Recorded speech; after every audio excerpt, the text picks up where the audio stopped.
into the online broadcast network, AFTERBUZZ TV. Over 20 million weekly downloads in over 150 countries, and your number one source for after-show entertainment.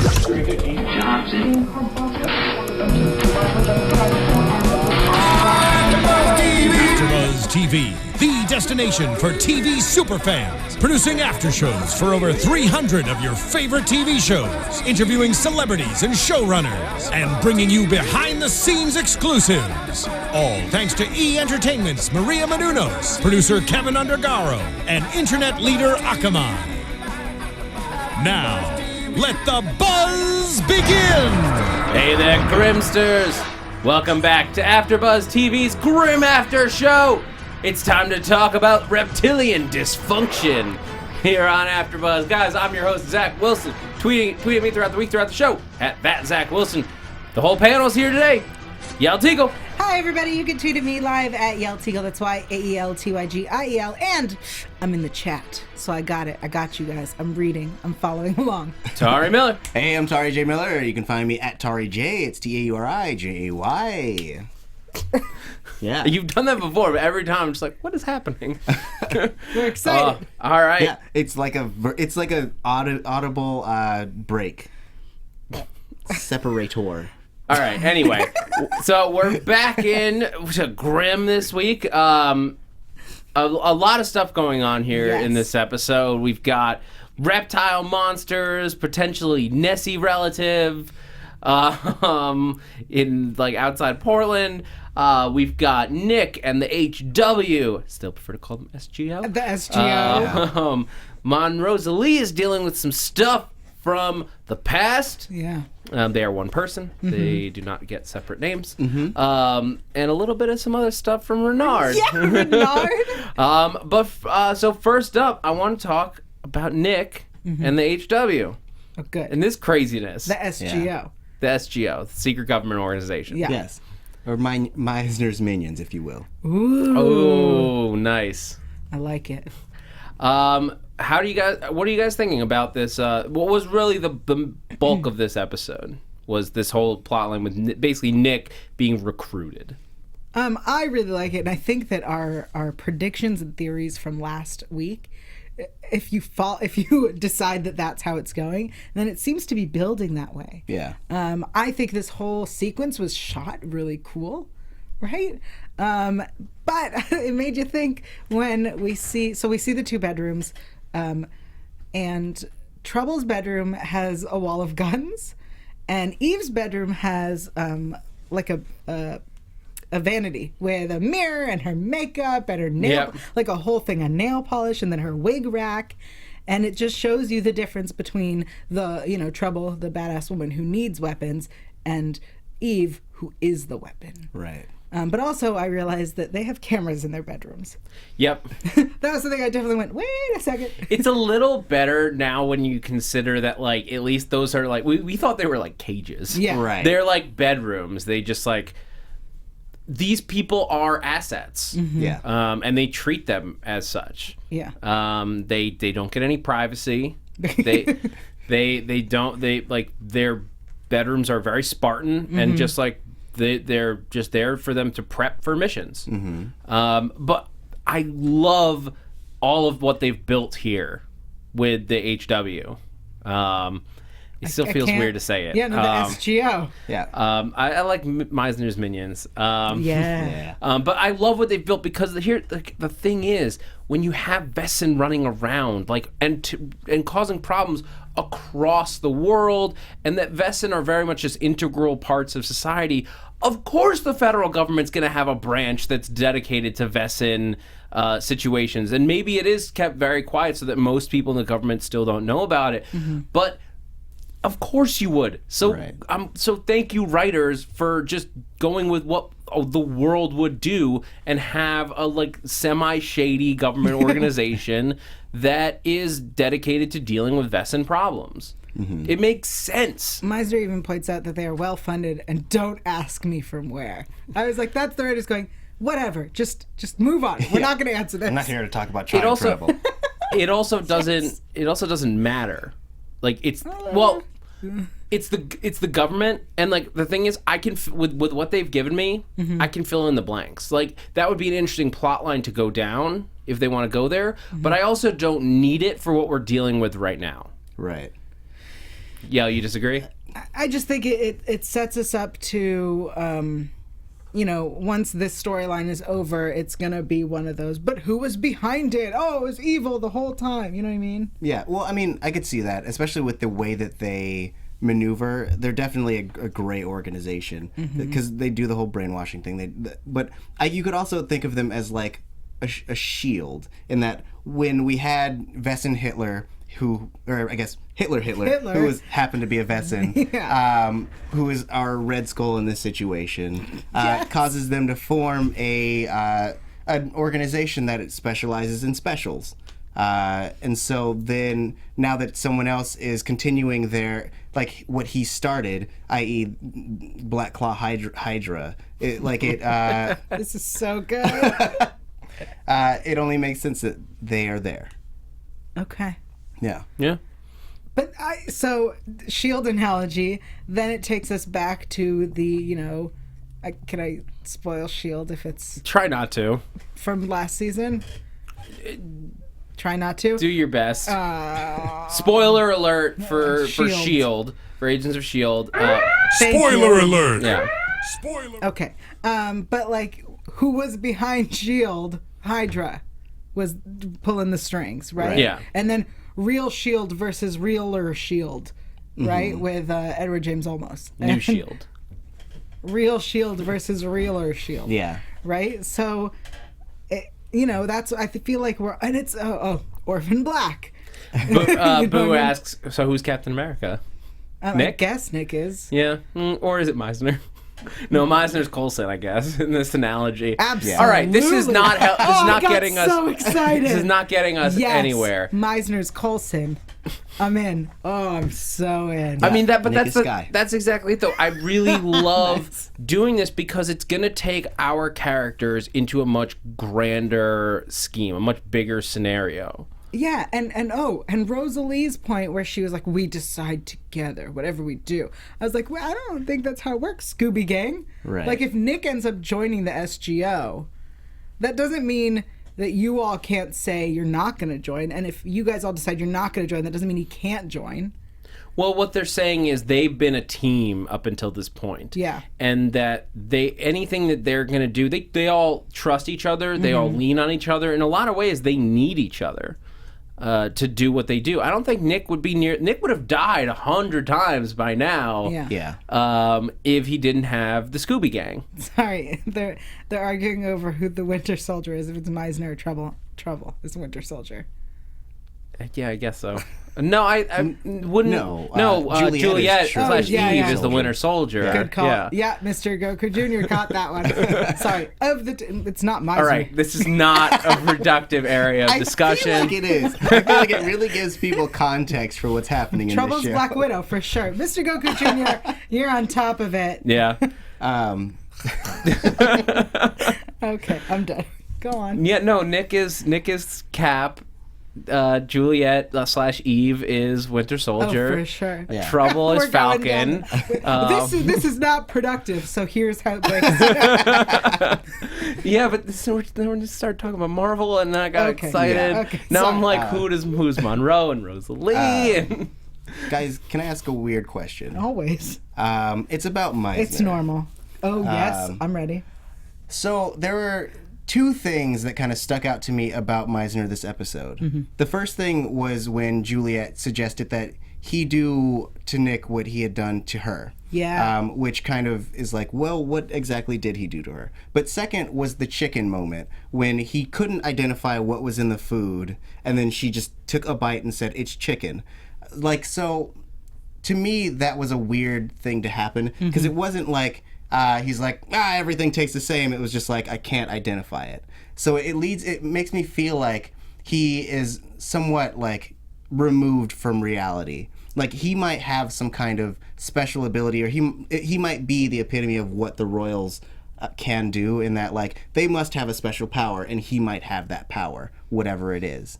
Do you guys believe that this is a possibility? Okay. So the first part about the suggestion that they do to Nick what they did to her, I think the idea was, I feel like she's, I'm going to bring up a whole new analogy. I feel like she's a little bit like a Cyberman, that they took away all of the emotion and left just this killing machine. Yes. Okay. They broke her. Yeah. They killed Juliet. Yeah. And so Eve is the Cyberman. And I'm very hopeful that they're going to leave it that way. Right. Like, Juliet is dead. They just kept Bitsy Tulloch around to play Eve. Basically. So I think the suggestion she's making is that we remove the emotions and the personal attachments that Nick has and break him down to be just a weapon. But she also suggests that he could have changed her face. Like, there's got to be something else there. Well, as a Hexen beast, there's a lot of... I just took that as there's a lot of ways to change a face when you're a Hexen beast of her power level. I just took it as they could have just, like, changed a face the way you change a face.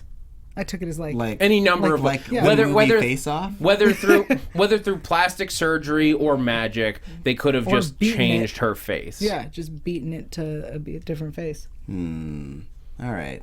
I took but the chicken thing. You're right. Totally weird, because it also was very like we're friends and we share food or we share forks. Like there was something there that I'm not okay with. I'm okay with him and a lot of people. She is not one of them. Love rhombus. No, unacceptable. Oh, sorry. All of a sudden I had a flash of Juliet as Adeland with Meisner. Oh, weird. Yeah. That's so weird, but like a thing that would happen. I mean, not would. I mean, could. Right. Yes, that's what I mean. No, it'd be real weird. But you know, like what you really would need in that scenario, like whether Meisner is hooking up with Adeland or Meisner's hooking up with Juliet as Adeland, no matter what combination with that the love rhombus is gonna give us. Trouble. Meisner in trouble. That, I mean, potentially that too. I'm taking trouble outside of this because I refuse to give up the love rhombus. But regardless of what's happening, what you really need, no matter what, absolutely, is a quality mattress. Yeah, you do.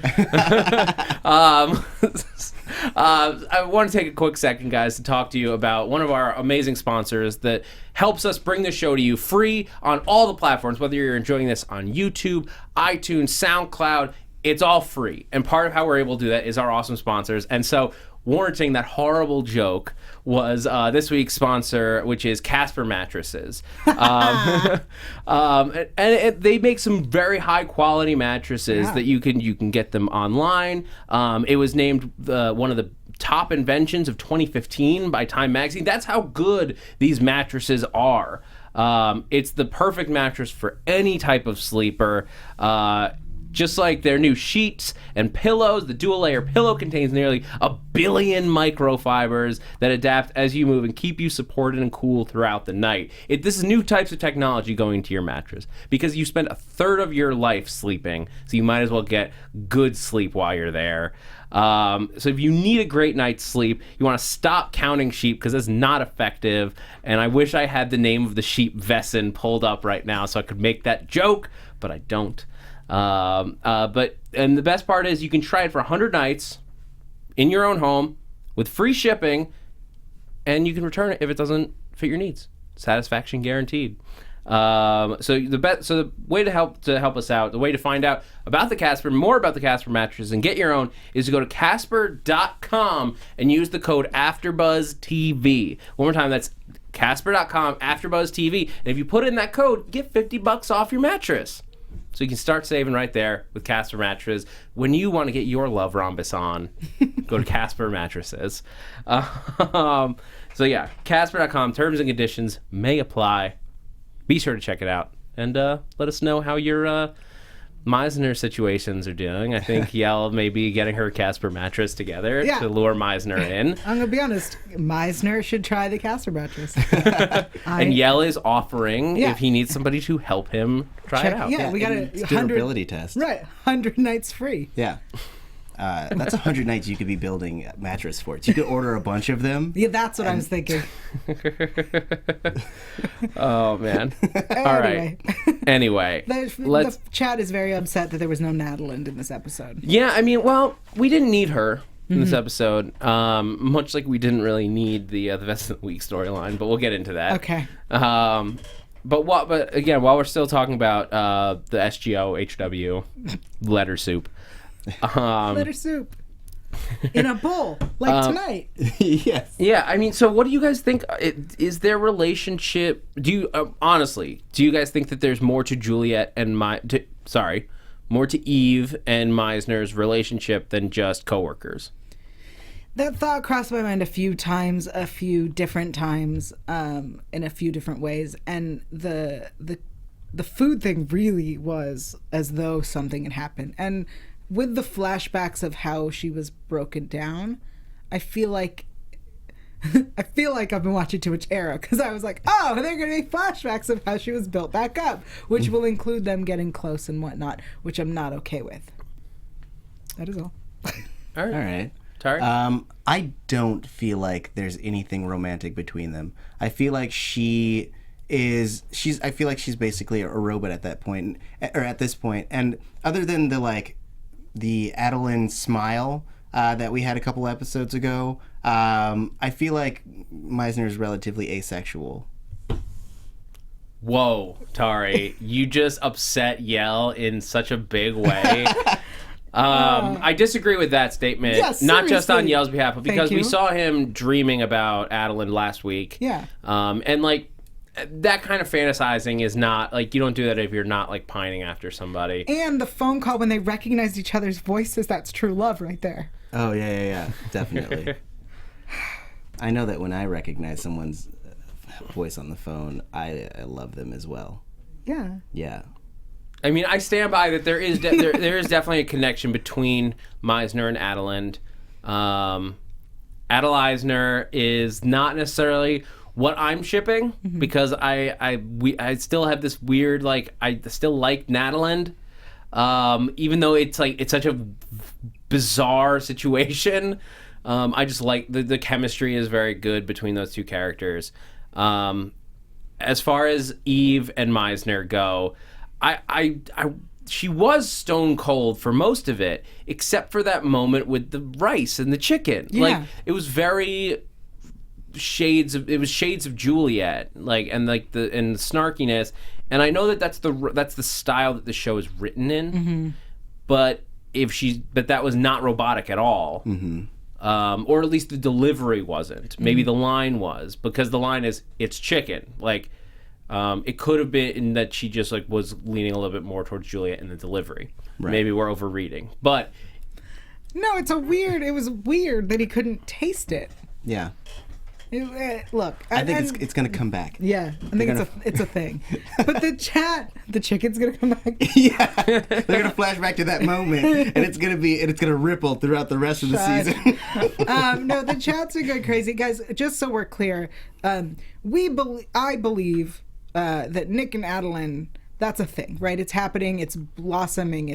Natalie is happening. Yeah, whether it's only we want it to or not. It's just going to get complicated when Meisner introduces his feelings to Adeline, which I imagine he will at some point soon. Yeah, and it's clear that's a thing that's happening as well. But we're not saying that that we don't agree or we don't think that should happen. Yeah, we're explaining the relationships, because it has been building. The way they did it was just so beautifully, that the Natalie relationship, because it was so weird at first, they let it build and feel organic and real. I just want, because everyone's going crazy. And everybody calm down. Yeah. Also, yeah, that's it. Yeah. All right. So what do you guys think? Do you think Nick should join? Should he sign up? I like the idea of the whole Scooby Gang moving from police to SGO. Yeah. It feels very Alias. It makes sense, because the Black Claw is coming. Yeah. I mean, the comparison, that this is basically a new Nazi revolution. Yeah. In a lot of ways. I'm wearing my Coin of Xanthos pin. Great, that's what we need. Nice. Well, yeah, it is what we need. We could just walk up to Black Claw, like, go home. And then they would go home. Yes, sir. But I like that. I like that comparison. It's very interesting. I do hope that they don't lean too heavily into Black Claw being just straight up evil, because I love the idea of them having a more noble purpose, but having bad methods, and that's why they have to be stopped. And then, because then when it comes down to whenever it becomes Nick versus Lucian, I believe it was, the new character introduced last week. It will become it'll not just become a physical fight, but also a debate about like who's right. Because maybe the secret government organization is not the good guys. Yeah, we still don't know much about it. We as much as we've talked about Meisner on this on this after show, we don't know a lot about him. When we first met him, we thought he was a merc, and he still sort of might be. Well, he explained. Oh, I was so glad he explained in this episode that like he was working for the Resistance, and that's where the SGO found him. Was that they hired him from the Resistance, which makes sense, and that Chavez was in charge and she died, so now he's in charge. But there's still like a government organization above it, right? And I like your theories about him maybe having some magical powers where he's not. I think that would be really interesting. I still think they could make him a Grimm. I think there's enough room that twist that twist works. Because I haven't gone back to watch in full all of the scenes with him and Adeline. But what I You haven't? That's weird. But what I was able to watch, like, she never vogued in front of, like, and met eyes with him as far as I could find. I may have missed something, so it's possible. So if I did, please, audience, like, listeners, like, tweet at me. Let me know, because it would quash this theory. But I don't know any reason why he couldn't be a Grimm to this point. He is a good fighter. We've never spent enough time watching someone vogue in front of him to have that reaction. I mean, the truth is we haven't spent enough time with him at all. Yeah. We just need more time with him. And we're getting it. We're getting more and more time each episode with Meisner. Yeah. As it seems, he is really running this show. Yeah. Yeah. I mean, and it's such a... It's still so weird to me because of how long we've been talking about this person when he was not a character on the show. Ivan in the chat points out that maybe he was a Grimm who lost his powers. Which is an interesting... I mean, there's so much that he could be. Yeah. And I like the idea of him being... Maybe he's half royal. Like, we had a theory way back when that he was a lost royal or something. Yeah. There is... The bottom line is... There's more to Meisner than we know right now. Yael may know more than we do. I might. I don't know. But... I'm going to be honest, I might. But, like, there's more to tell. Right. There's more story, and that's what's great about that character, is that, like, we're only 8 episodes in. There's a lot more leg room. There's a lot more room for this character to grow and change and evolve. There's a lot of Meisner we haven't seen. It's true. Well, on TV. Oh my God. Going back to your question, I would like it if Nick was like a third party, like a freelancer for this organization, because I think that him going all in would limit him too much, and I think that if it was, like you said, that Black Claw was not completely evil, but like just wrong in their methods, then it would make more sense for him to, like, at some point like make a connection with someone on that side and realize that, and then be more conflicted about like who he aligns with, because in this world the humans do rule the earth, and everyone who is Vessin has to live in hiding, and so in effect it does make sense that Black Claw would be like, hey, can't we, I mean, they want to rule the earth, but like I think that there's a middle ground, you know, and I think that Nick's character would be the one to kind of try to find that. Yeah, I mean, they're claiming that they want to have like world domination, right? Right. That's what we're being told by the SGO. Yeah. I don't buy that though. This is why I think there's some interesting stuff though, because the only thing that we've seen from Black Claw in terms of them, like what they say, is occultatum libere, which is free the hidden. And they want to be out of the shadows, they say. Yeah, which that message, like, their methods are bad. They're killing people. Yeah. But so far, the only thing that we know of their message seems like it's not unreasonable. Yeah. And that, to me, is going to be very interesting once we get deeper into what they really want in terms of, like, right now. Like, I want this change to the world. Right. Because world domination is, like, it's almost silly. And it's silly. It's cliche. Nobody really is going to dominate the world like that. It's just, like, it's not feasible, and it's too grand of an ambition. And I think that this show has enough finesse to keep that in check, and not just do a straight up, like, these guys are new Nazis and we're gonna fight the evil Nazis. Like, no, there's gonna be depth to these people, right? Especially because, like, remember last week with the suburban family who's like, she's fighting the good fight, like, we're proud of her. Yeah, people respect the Black Claw. Yeah, for better or worse, and we won't know until a little later in the season whether it is better or worse. Right. I think that Nick is going to join up with the HW. I think that took me a second to go. We have to get used to it. It's what the show calls them. Eminem. So yeah. I think that he's going to join up. I think he's going to be a little hesitant at first. Like, maybe he'll, like, be like, "I'll, like, freelance for you for a little while," right? And then, like, we'll discuss contracts. I feel later. like that's not a thing they'll accept. I mean, I think Meisner will, because he knows how valuable Nick is. Oh, Meisner will, but I don't think the HW will accept that. That's not their government. That's not how the government works. But as far as we know, Meisner is the HW. We have yet to see or even hear mention of anybody who's above him. Yet. That's gonna be fun. Yeah, and the government and yells like, contractors. Yael just says, "I'm above him." It's definitely what I thought. I had a question. I had another question, guys. Yes. Do you guys think that that Rosalie's friend is part of Black Claw?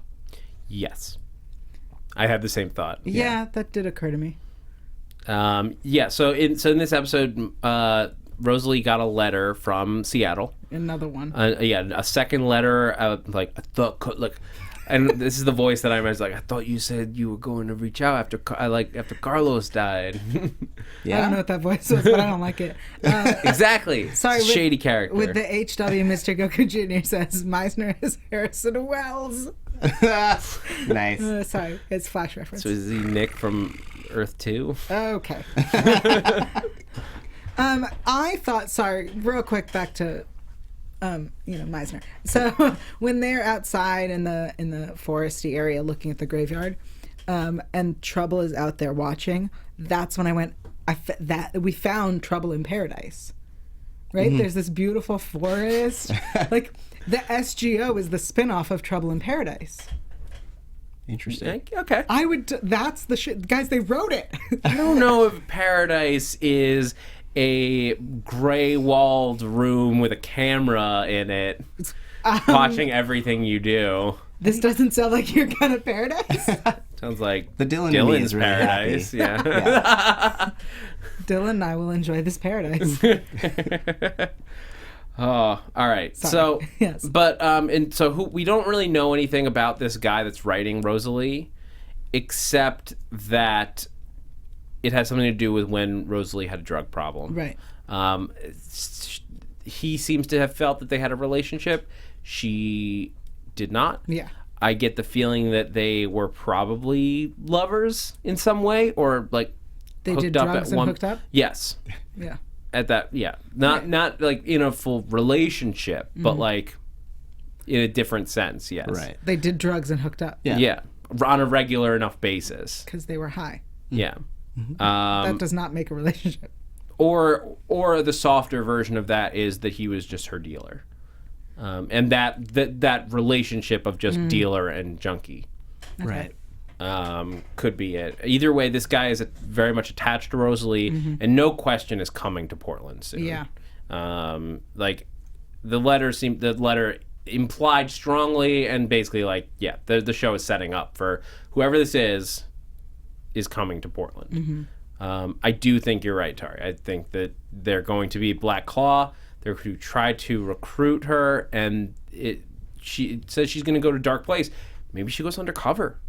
That'd be interesting. If she's approached by someone from her past asking her to join Black Claw, and they've joined up with the HW, it's the perfect opportunity for them to put someone in undercover. Yeah. So Rosalie, what if both of them go undercover? Yeah, because he's not going to let her go alone. Right. Yeah, never.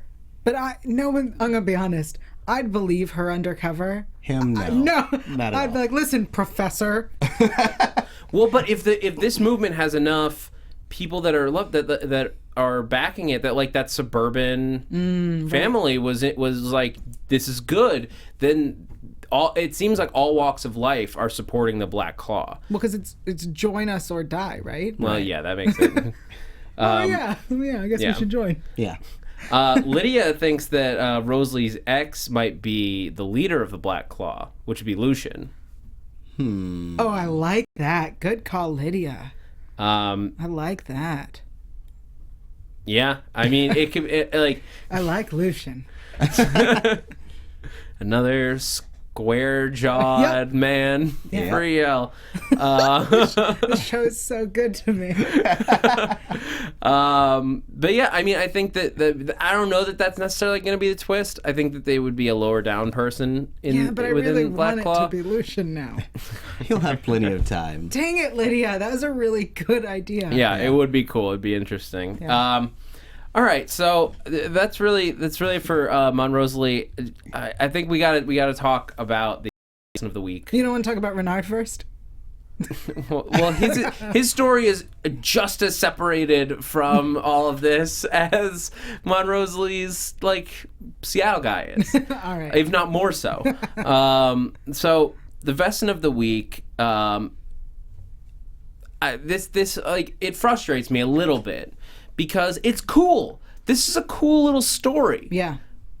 But it's so completely disconnected from everything else going on in the main storyline. Right. That it felt like this was like a network note, like you have to do more episodic in these episodes. Like that's what this felt like to me, is that it wasn't the writers saying, oh, we want to do this because this makes sense to the story. It felt like somebody, whether within the show or outside the show, somebody saying, no, we need to have a Vesson of the week. We can't just do serialized storytelling. We have to do a monster. Because a lot of times there's a parallel between the two that like makes it okay. I see, like either at minimum thematic, right? Where it's like it feels like okay, Nick is now learning from this case that he has to handle about the situations that he has to deal with in the main storyline.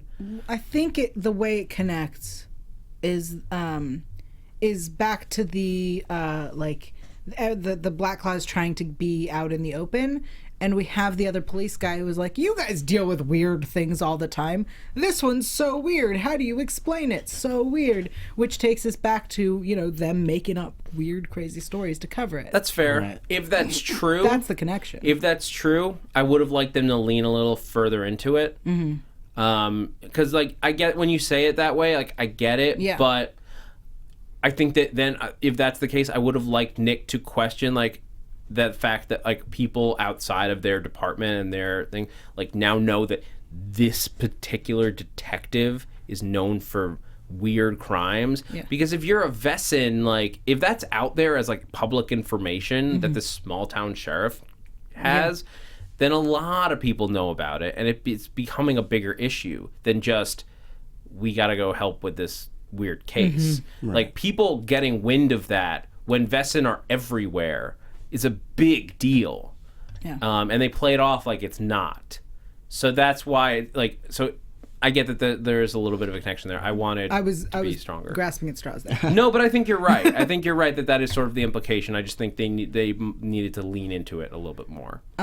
Sorry, just to go back real quick to the Lucian Rosalie's ex theory. Black Claw knows who Monroe is, so that might be a problem with that. And also, Lucian is the leader of Black Claw in Portland, not Black Claw globally, right? Because it's global. We know he is a leader. We don't know how. He is, we don't know he's the leader. We don't know that he's the leader. We also don't know that he's not. Right. I just want some things to clarify. That's fair. Thank you, chat roll. That's why you guys are here. Yeah. So Vesson of the Week. What was it? It was a Wasserzahn. A what? A Wasserzahn. That's not exciting. This one was nice and easy. More difficult were the two brothers who were like an ice beaver, but not. Yeah. They were a Louison Picher. Oh, I love the That was Louison. good. Yeah. Yeah. Like We've seen Louison, haven't we? I feel like I don't think so. The name is similar to it was a cat creature. Yeah, I know. That's why I remember it. But this was different. I like cats. I like cats. This was. It was. I wish I had it in front of me. The like quintuplet. Yeah, the cats. 4 Louison somethings. Yeah. Yeah. If you can stall, I'll look it up. No, I'm sure someone in the chat will look it up for us because they're amazing and keep sending us corrections. Thanks, guys. But yeah, no, the 4 brothers with the big old fake heads. Oh, I guess they weren't fake heads. The big old. Sorry, I saw the fake head when I was in Portland. Oh, did you? I was like, kitty. They told me not to touch it. I hope that's exactly how you said it. Yeah. Kitty. I'm a kitty. I like cats. Hey, Yael, how do you feel about cats? I like cats. Remember the cat girl? I wanted her to purr. Remember? Oh my god. That was when Damien was here. Man. Anyway, Lydia says meow. I really like this storyline, guys. Yeah? I know it felt a little bit out of place, but like as you said, it's only the 8th episode, so they need a little bit of padding just to pull us through to the end of the season. And I thought that this one, because like we've had some very silly filler episodes, and I felt like this one actually had like poignancy to it. Not to say that previous episodes didn't, but like it was in no way, shape, or form silly. It was actually really dark, and I liked that. Even though the older brother was cartoonishly evil. Yeah. Yeah, like at a certain point, it's like when he's like, "I'll give you the other half if you kill my brother," like right in front of him. Like, you don't know this person. Yeah. Like, that's a really weird thing to add. I really liked this story as well. I liked the idea of I don't know why I like the idea of these people ripping people off. Yeah. Real amuses me. No, I mean, that's the thing is like the idea is really like smart in a way. Yeah. You pay a Vesson to vogue in the water to get that like Nessie type of tourism where people like a few people see it every few years and you're able to like bring in some cash on stupid souvenirs because like people saw a weird thing in the water. Right. The only problem is when a guy is for some reason carrying a gun in his tackle box at this empty lake. Why do you have a gun? I mean, my thought was, you went out onto this lake that's known to have a monster in it. There are air quotes on that for people listening to the podcast. Like, what? Why would you shoot at what you saw? You came out to see a monster. Don't shoot at it. He's there because you paid to see him. Well, I think the idea is they went to just go fish on the lake. Right. And the monster was just a stupid myth. Yeah, but you went to go fishing and there was a giant fish. Well, maybe don't shoot at it. Maybe he's used to shooting fish in a barrel and wanted a bigger challenge. Huh. Clever. Yeah. No. But I mean, what they saw like looked like it was like an alligator or something. So that's my only thought is that he like freaked out that like he thought they were gonna get eaten by an alligator. But still, like turn on the freaking engine or something. Yeah, you're in a boat. Use the boat. Yeah. Also, it's like a bee. It stands still and it goes away. Also, Mythbusters Ow. Mythbusters prove that if you're underwater, bullets typically don't really make it that far underneath the surface. So it's a pretty ineffectual weapon when you're shooting underwater. Yeah, Alan. Why aren't you watching Discovery Network more? Well, I mean, at the end, though, when all those people started shooting, it seemed to work. Yeah. Well, when you fire that many bullets. From all sides. Yeah. To someone who's not swimming. Oh, Mr. Go Who's Shooting said it may have been a street shark. Jossum. Yes. Jossum reference. Jossum. Oh my god. I love street sharks. Can't I believe know, it's Street great. Sharks just came up on this show. I love street sharks. Oh my god. It was Jossum. So Little Diamond Lake. Yeah, I mean, I enjoyed this liked it. storyline. It was fun. I like the double crosses. Yeah, I mean, it was cool. I liked I thought the actor playing the Wasserzahn was a lot of fun. Like, he was good. He had this like real creepy look to him. The poor guy had a creepy face. I was like, you have a creepy face, sir.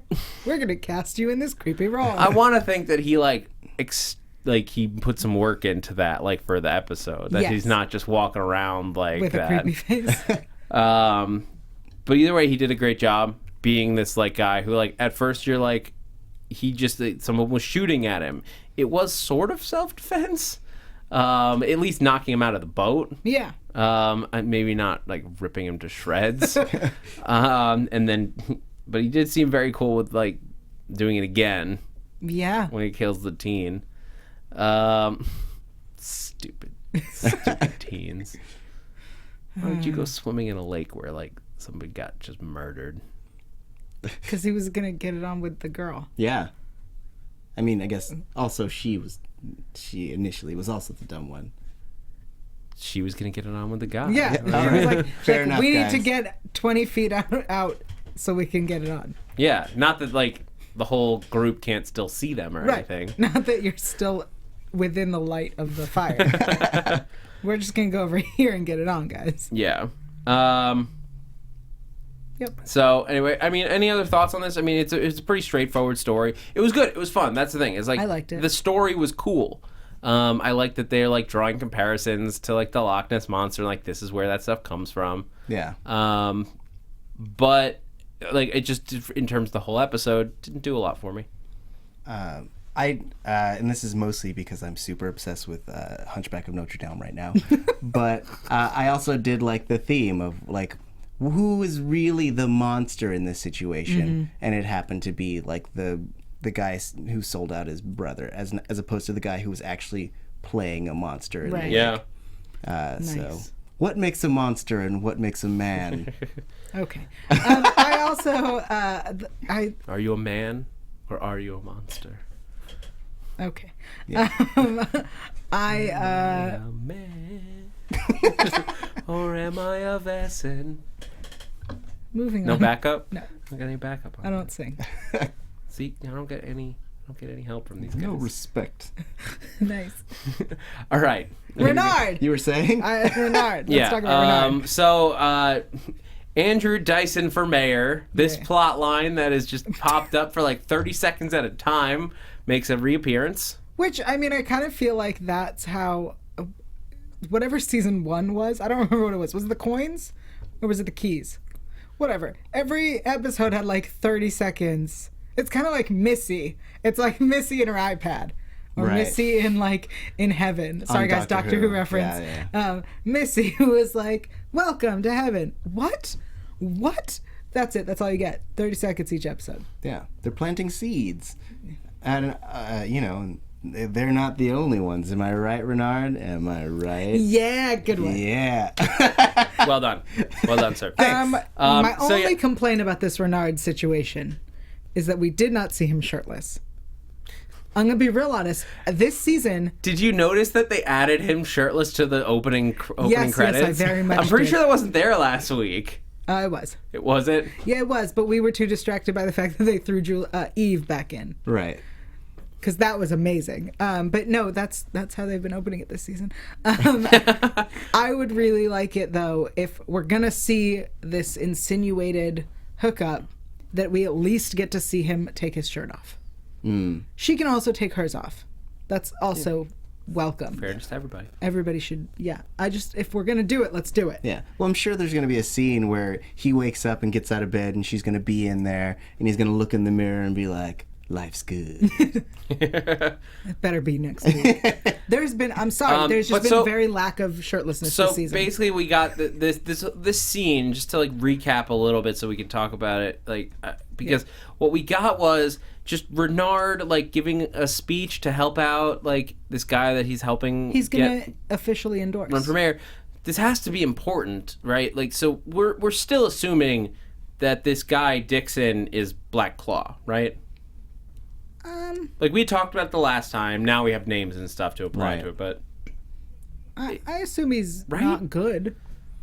Our not good guys this year are Black Claw. Yeah, but they could be other not good. Well, he could also be, now that we know more about Hadrian's Wall, he could also be a part of them. Oh, is that what it's called? Yeah. HW. That's Gio? Yeah. Meisner's Minions. Yeah! So, I mean, he could be the unseen party that leads that organization. So, in some way, he's going to tie into this whole thing. Whether it ends up being that he takes this seat and is now the ruler of Portland, and we see this Black Claw member in a position of power, or he's going to take this position of power and then reveal himself as being the leader of the secret organization. I feel like it's one or the other. Okay. B-Dog in the chat says, I just wish his story was more connected. Too many side stories mean there's no real forward momentum that can be built. I agree. I agree with that, because this little scene here, we already knew this guy's running for mayor. We already know that Renard is endorsing him. Yeah. I don't know that we needed him to be hooking up with somebody. It was so out of nowhere. I mean, I don't mind hooking up with somebody. No, but I get it. But I get his point. Like, it's not necessarily needed at this point. Like, you could have taken all of the stuff that we've gotten from these scenes and done it in one episode, and we would have been just as fine. And all it did is just add like this little D story to the episode that didn't really serve. D story. Can't believe I missed that. It was not intentional. It's totally intentional. I wish. I'm not that good. That's what he said. It just does. It doesn't do a lot, and I'm excited for what it could be, but it's not there yet. And until it's going to be a thing, I don't really need these little snippets. Yeah.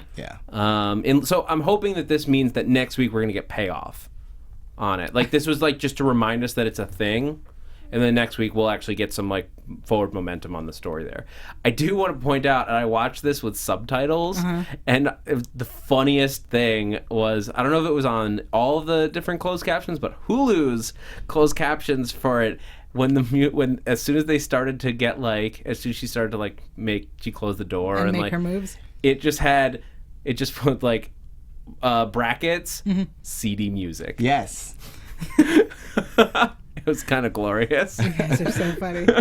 Yeah, because it was real seedy. All right. Do you guys have any other thoughts about this episode before we move into predictions? I mean, my thoughts were that we needed more shirtlessness. Yeah. And I let the writers know, just to be clear. Yeah. All right. Well, let's do it then. Tari? Unless you got something? Nope. Too late. And now, your AFTERBUZZ TV predictions. Yeah. All right. And you guys in the chat roll, let us know what you're predicting as well, and we'll shout it out at the end. You guys, what are you thinking? Go, Tari. Oh, okay. Throwing you under the bus. All right, cool. No problem. I think that that Meisner's going to have super duper superpowers, and it's going to be something Kilgrave-esque, where he can like manipulate people's personalities.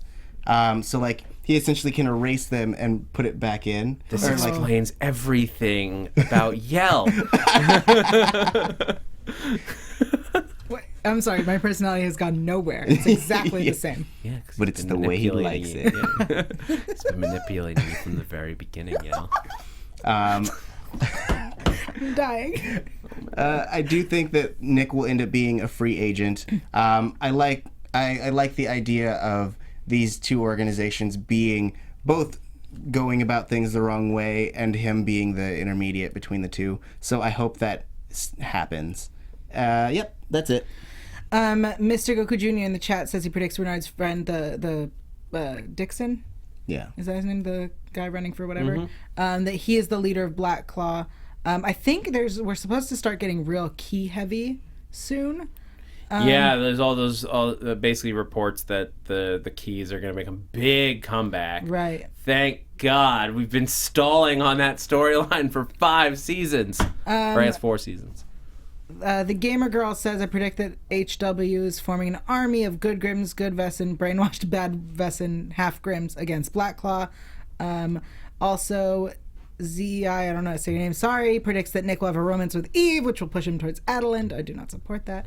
I think, I hate to say this out loud, but I think that as we get more of HW and we see Meisner more as a leader, we're going to end up seeing less of Damien on screen because Meisner's going to be off running missions and stuff. Now that we're all fully like welcomed into the Batcave, I think we're going to get a lot less of him actually there. And a lot more of like, Meisner's off doing this, so we're going to do this now. I actually disagree. I think you're going to see him plenty in episodes. I think he's going to become more like the, like Charlie in Charlie's Angels kind of thing, where he like... You just hear his voice? No, well, in that he... Sorry. In Don't that he... scare me. You mean in like that he Bosley gives... then? Yeah. Bosley. Sorry. Got them backwards. Like Bosley, in that he's just like, they're like sending them on missions. Like he's at the base more, not necessarily out in the field. So Renard season 1. Yes. Okay. I think that's the role that he's going to play. I think I still think Dixon is going to be a big member of the Black Claw, if not the top leader, then one of them. Boost predicts that Meisner and Adeline will come face to face with each other and sparks will fly. B-Dog says, I predict Juliet will be killed by Nick this season. And let's see, there was predict that it will be to save Adeline or Kelly. Interesting. And I'm going to bring back, to close out predictions, Yeah. I'm bringing back my old big one that I haven't mentioned in a while just because keys are coming back into the conversation. Right. I think the keys, because we know that they have some sort of map thing on them, I think they're going to lead us to information about the origin of Vessin and why they exist, how they exist, and why different Vessin are who they are. And that's going to become crucial to the war between the HW and Black Claw. Yeah. Nice. All right, so until next week when we're here talking about episode 9, Tauri Miller, where can everyone keep up with you? I'm Tauri J. Miller. You can find me on Twitter at Tauri J. It's TaurijAY. Also on assorted panels here on AfterBuzz TV like Supergirl, The Flash, and Arrow. Awesome. I'm Yael Tygiel. You can find me online at Yael Tygiel. That's YaelTygiel. And if you're following me on Twitter and or Instagram using Yael Tygiel, I'm doing a DVD giveaway. That's right. I'm literally giving away DVDs, so make sure you're following me.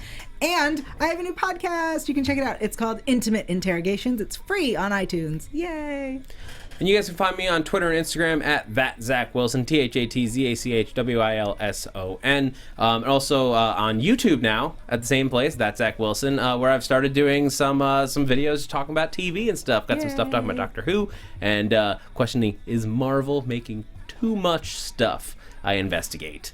And then a bunch of shows here at AfterBuzz that you can find on my Twitter and stuff as well. Guys, until next week, I'm Zach Wilson, and thanks for geeking out with me.